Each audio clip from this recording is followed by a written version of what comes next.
Сұрапыл соғысты бастан кешіріп, жан қиярлық ерлігімен елдің есінде қалған Бауыржан Момышұлының майдандағы батырлығын барша халық біледі.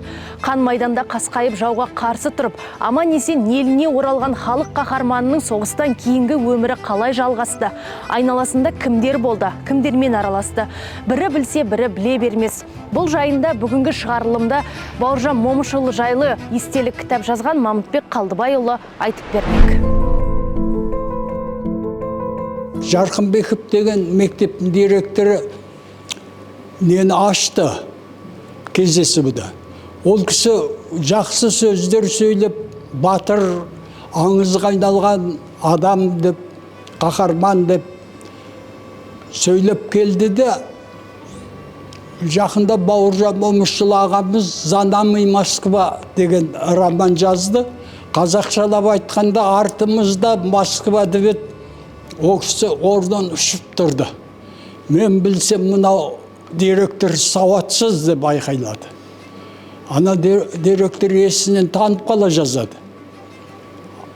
Жауап айта алмай, ана горкомның секретары ары қарай жалғап жұмсартты.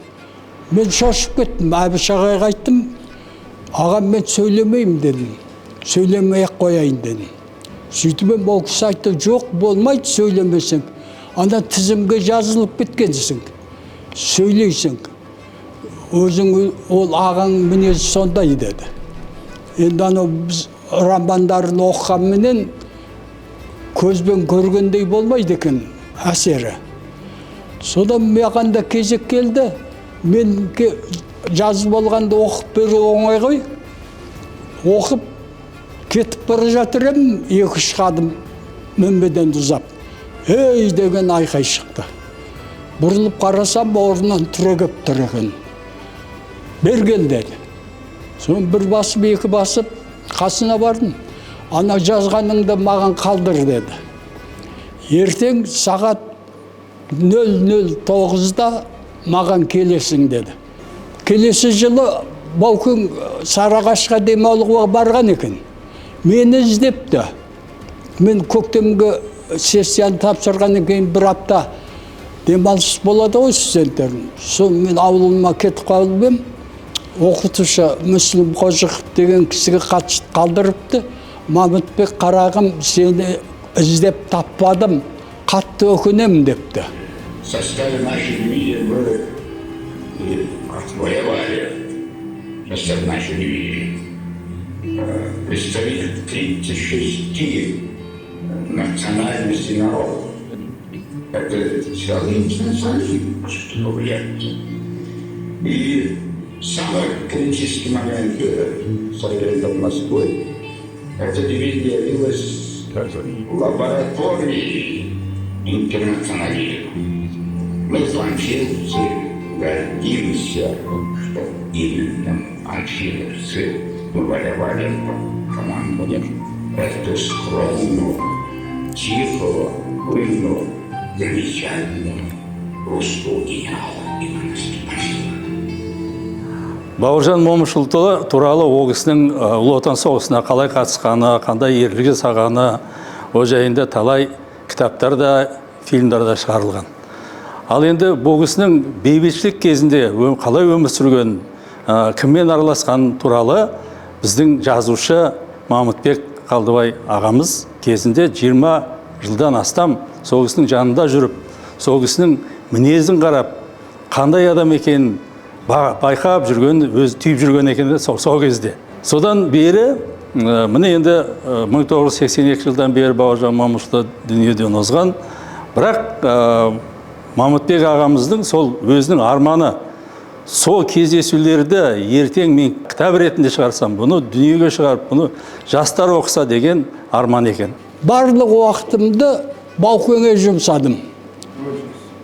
Баукең ол ең қажет осы жақта қойды. Мен өзім ол кісінің әр сөзін бағаладым, әр сөзіні, әр қимылының өзі тәрбие. Ол кісінің жүріс-тұрысының өзі тәрбие. Лермонтовтың «Прощай, немой Россия, страна рабов и страна Господ деген өлеңін аудар деді маған. Бірінші жолын аудар деді. Прощай, немытая Россия деген. Сосын мен оны Ахмет Байтұрсынов ағамыз бар ғой, сол кісі аударған. Қош бол жуынбаған Россия деп. Мен соны айтып ем, ұрсып берді. Безграмотный, как ты поступил в университет деп. Соның соң өзіңіз аударып, қалай аударар едіңіз деп ем, қош бол күнәһар Россия деп аудару керек деді. Сол қарасам керемет аударма.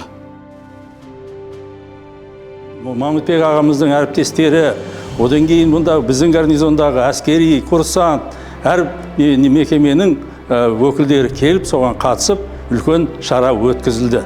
Менің ойымша бұл кітап әр қазақстандықтың өзінің несінде кітапханасында болса, бұл неге десеңіздер, әлгі бұл көңілден шыққан кітап бар ғой, өте жеңіл оқылады. Сондықтан менің ойымша оны жастар болсын, үлкен кісілер болсын, бұл Бауыржан Момышұлының көп білмейтін кейбір жақтарын бұл кісі ашық көрсеткен болады. Бұл әлі ешкім білмейтін, мен отанымды ұлы болған үшін сүймеймін, өзімдіке болған үшін сүйемін деген сөзі бар. Сонан соң сағынсаң, сағындыр алсаң, өмір жұмақ деген. Мен енді түсіндім. Олар неге тыныс алып деп басым қатқан. Сөйтсем, бәріне сіздің әрекетсіз. Сіздің батальоныңыз. Біздің кінәміз неде жоқ генерал? Жоқ, мен сізге күнә тағып отырған жоқпын. Қандай керемет ойламаған жерден болған сәйкестік.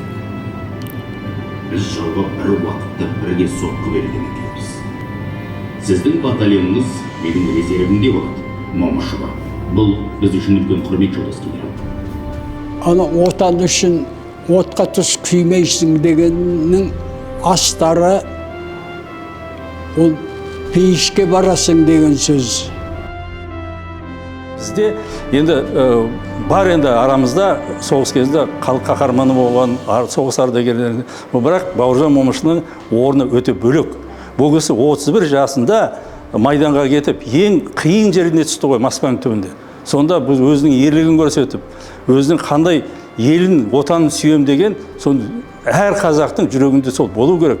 Біз қазіргі заманда сөйтіп, Бауыржан Момышұлдай өзіміздің отанымызды сүйсек, соны қорғасақ, ертең тәуелсіздігіміз мәңгі болады.